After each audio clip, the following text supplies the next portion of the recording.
Pada edisi kali ini kita akan ngobrol-ngobrol asik tentang henti jantung mendadak. Itu telah hadir narasumber kita, ada Dr. M. Salki, SPJP, Lihat. Selamat pagi dok, apa kabar? Pagi Fiona, alhamdulillah baik. Mungkin sebelum kita mulai, boleh disapa dulu dok, sobat bisik yang lagi mendengarkan dok. Selamat pagi, assalamualaikum warahmatullahi wabarakatuh, sobat bisik semua. Saya hadir di sini dengan Fiona untuk membahas mengenai kesehatan jantung. Ini merupakan hal yang menarik ya Fiona ya, karena saat ini sudah ada yang viral ya mengenai beberapa orang yang henti jantung mendadak. Memang seperti yang kata dokter tadi, lagi viral, lagi sering dibicarain di medsos nih dok tentang henti jantung mendadak. Sebenarnya henti jantung mendadak ini apa ya dok? Ya begini Fiona, henti jantung mendadak itu artinya adalah jantung tidak berfungsi secara mendadak. Biasanya dengan gangguan irama jantung biasanya. Gejalanya bisa tiba-tiba pingsan, kemudian nafas tiba-tiba hanya tinggal satu-satu, dan itu terjadinya mendadak.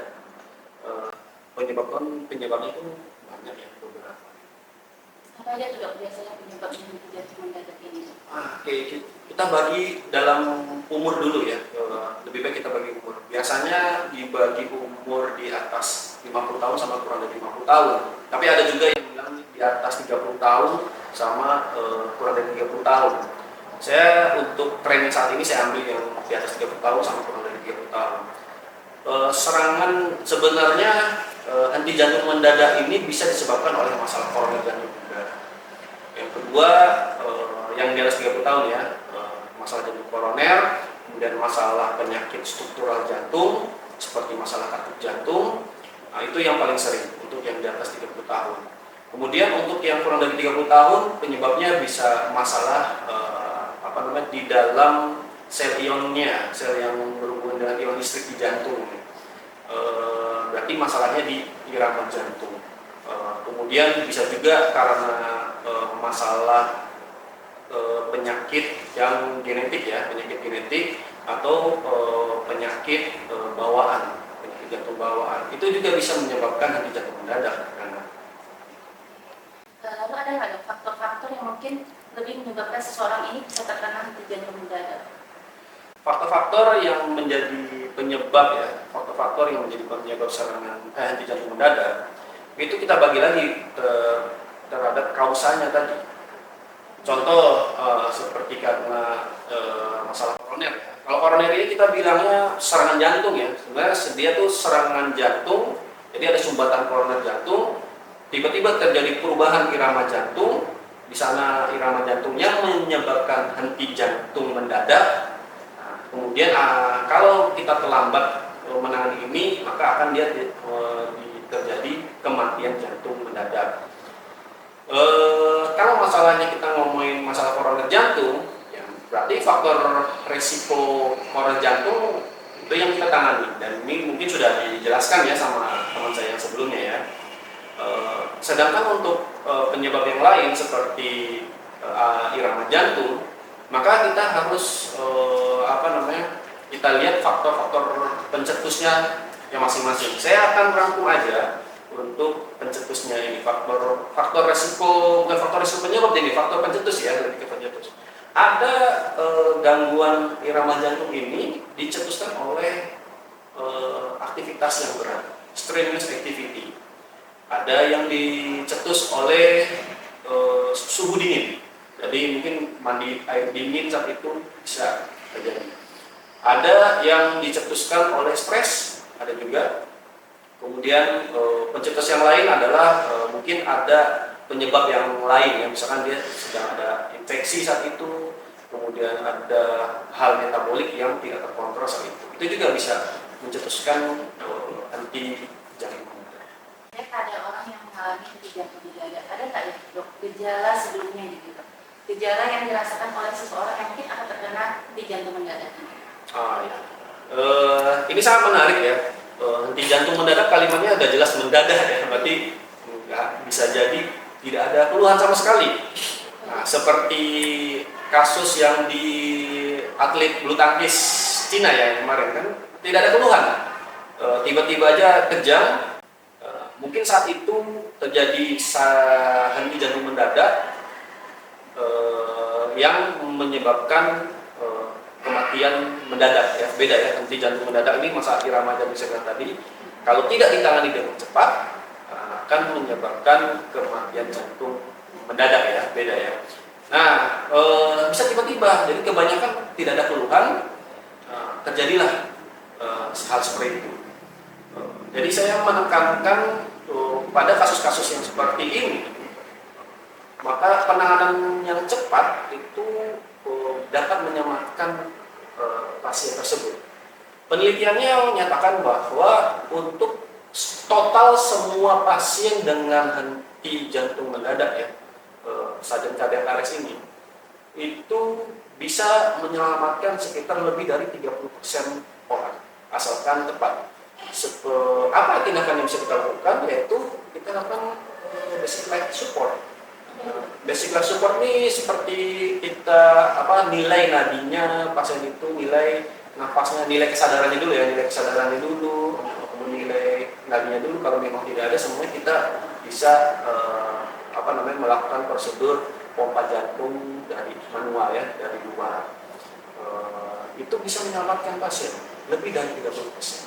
Apalagi pasien-pasien yang bukan masalahnya adalah koroner jantung, yang memang mempunyai masalah irama jantung sendiri, itu lebih tinggi kemungkinan dia survive. Nah, selain daripada itu, pada event-event tertentu atau pada tempat-tempat publik tertentu juga harus disediakan alat-alat khusus untuk menangani masalah irama jantung tersebut. Kita bilangnya AED, alat defibrilasi ya, alat defibrilasi eksternal. Nah, ini biasanya ada di bandara internasional, harusnya ada.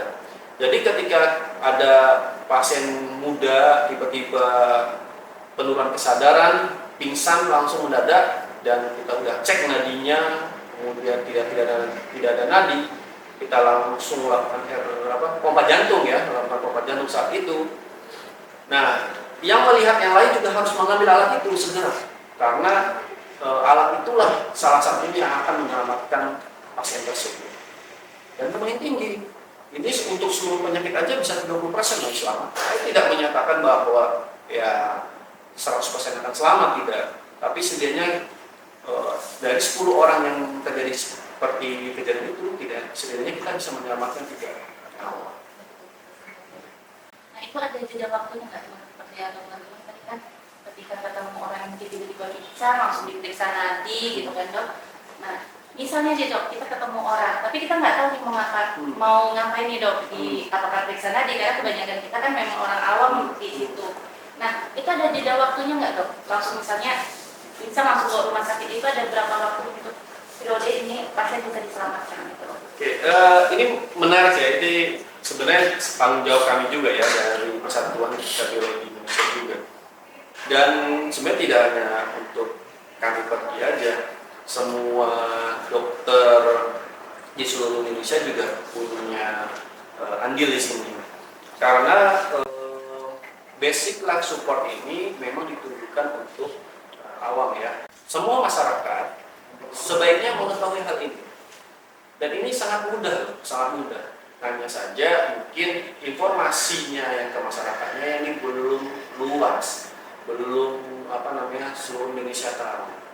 Jadi ketika menemukan pasien yang tiba-tiba jatuh ya, atau kejang ya, mendadak, kemudian tidak sadar tiba-tiba, intinya tidak sadar. Nah, yang kita lakukan itu hanya tinggal mencari nadinya saja, di mana nadinya posisinya. Nah, kita bisa dari tangan, dari nadi ya di tangannya, tepat di jempol kita, tarik aja. Kita pakai ya bisa 2 jari, 4 jari, 3 jari, atau 4-4-nya silahkan. Kita raba nadinya. Atau yang paling baiknya itu adalah di leher. Di leher ya, di leher kita bisa arahkan dari tenggorokan kita ini, geser ke arah samping dikit, kemudian kita cek nadinya.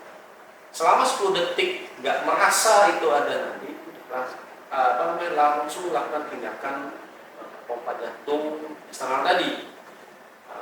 dengan kriteria khusus. Tentu harus pelatihan dulu ya, nggak bisa langsung tekan-tekan aja.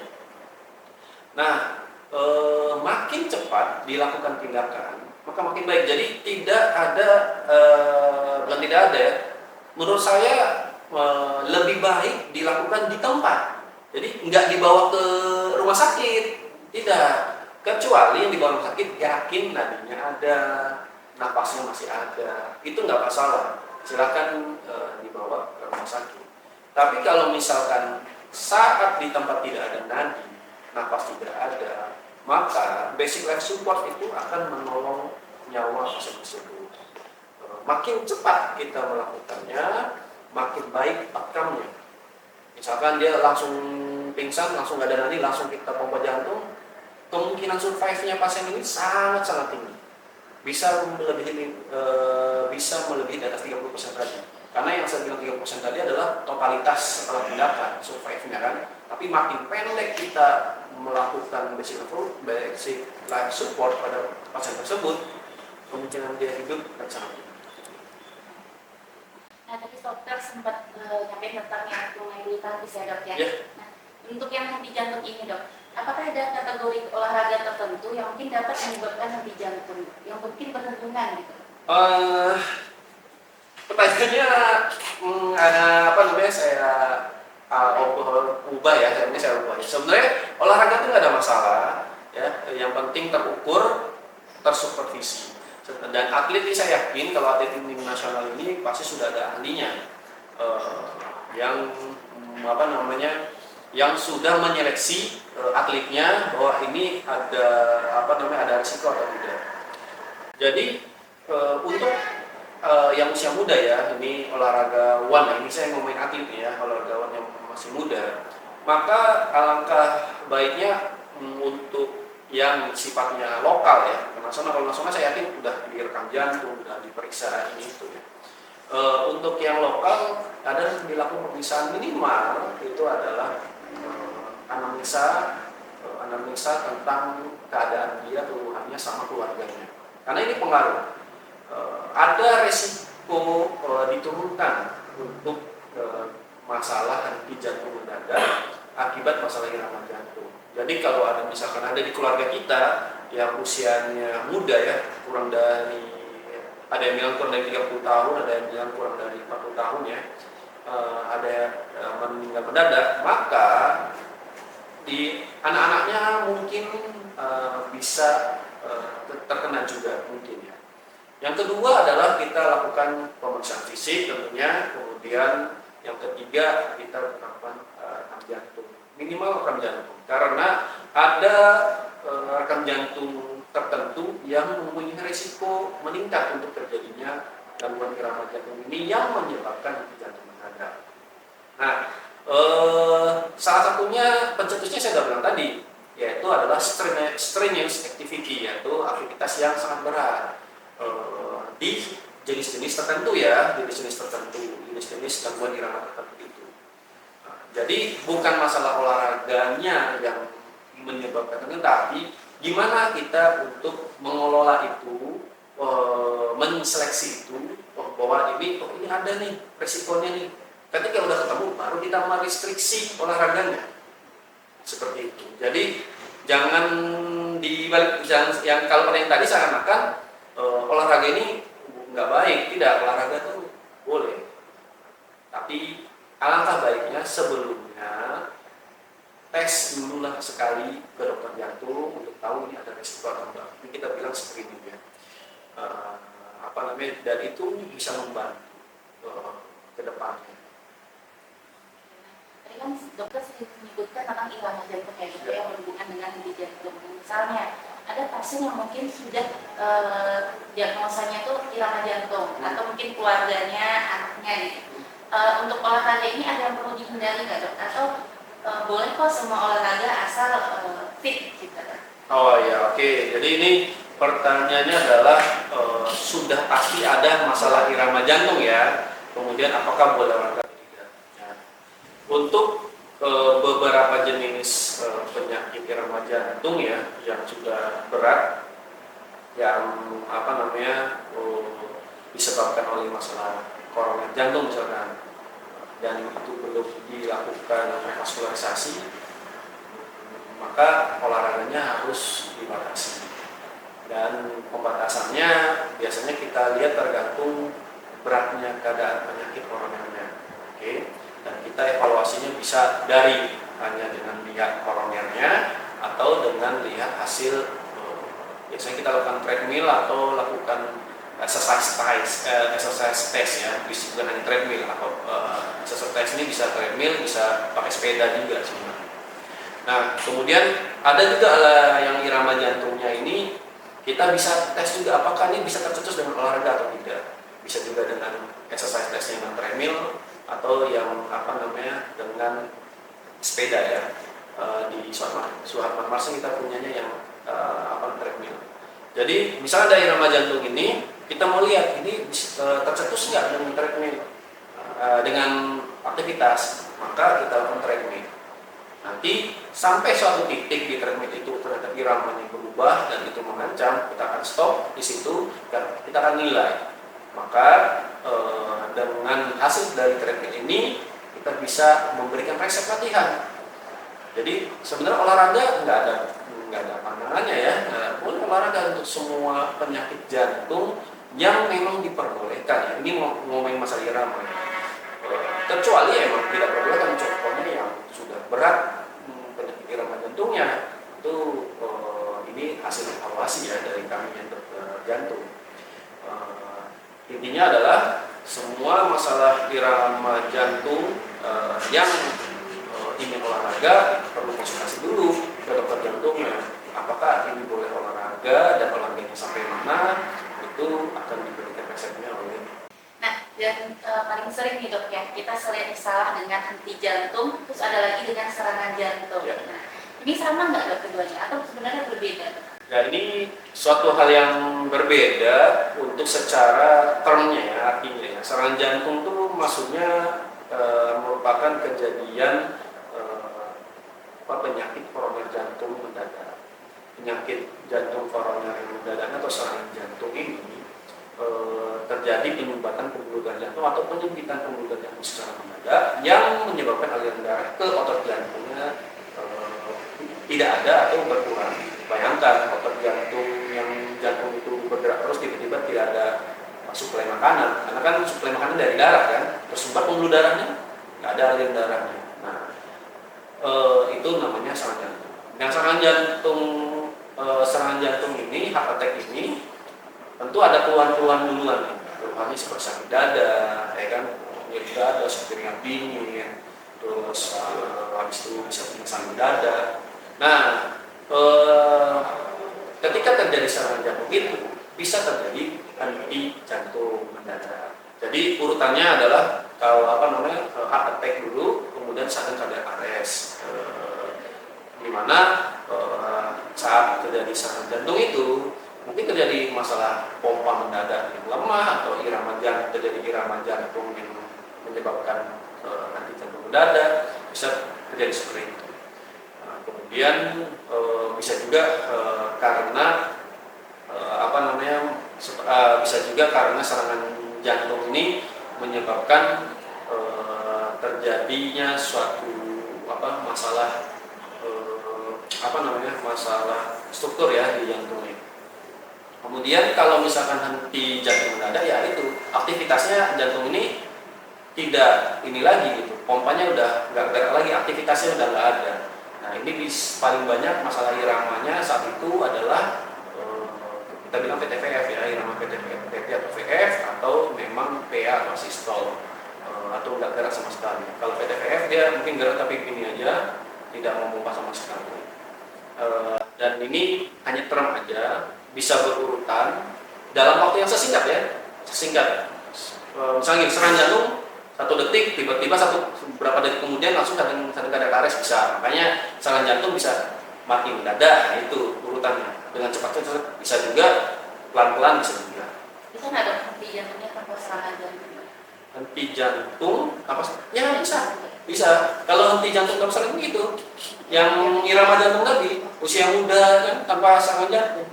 Jadi Memang kalau secara hitungan angka 50 sampai 80% sadar KDA itu penyebabnya adalah masalah koroner akut ya pada pasien usia di atas 50.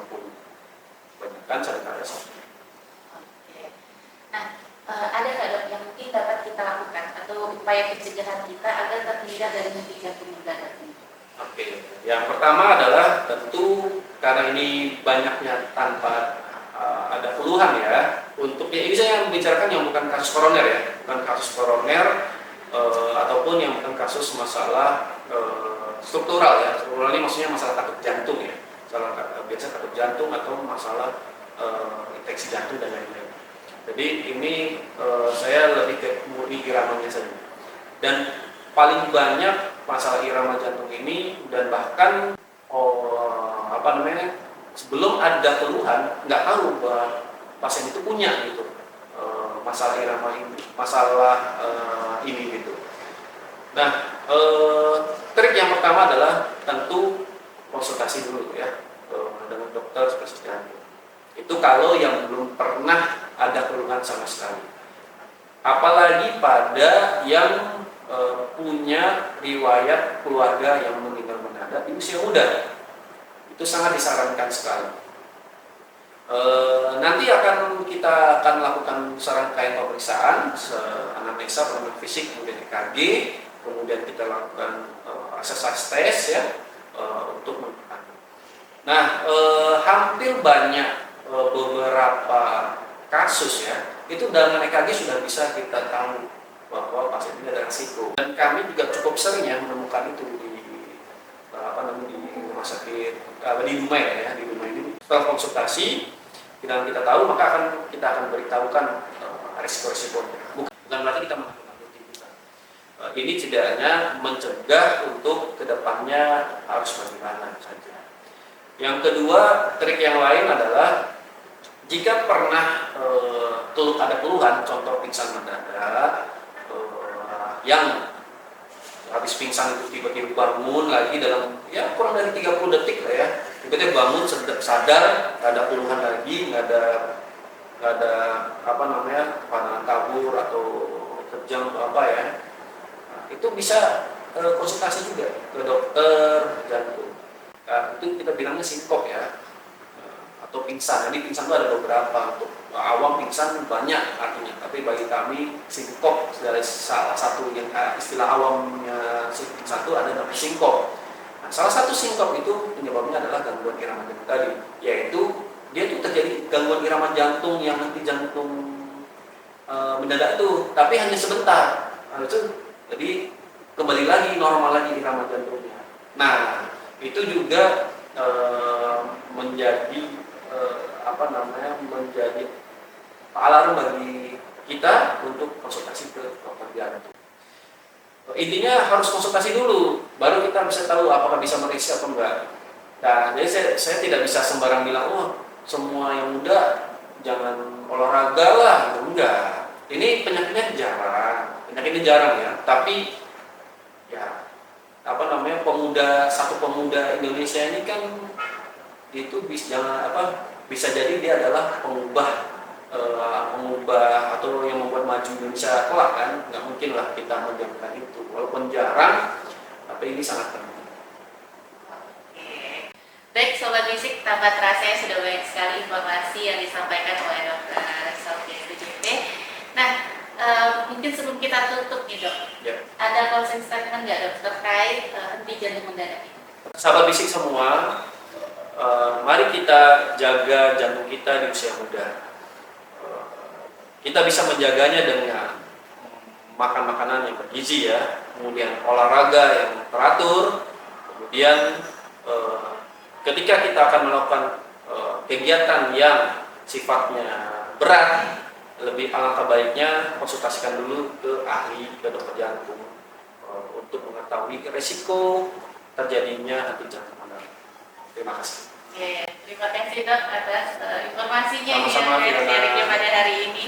Semoga sahabat Bisik semua semakin aware, semakin paham, dan kita bisa mencegah dan menerapkan apa yang tadi sudah disampaikan oleh Dr. Kami.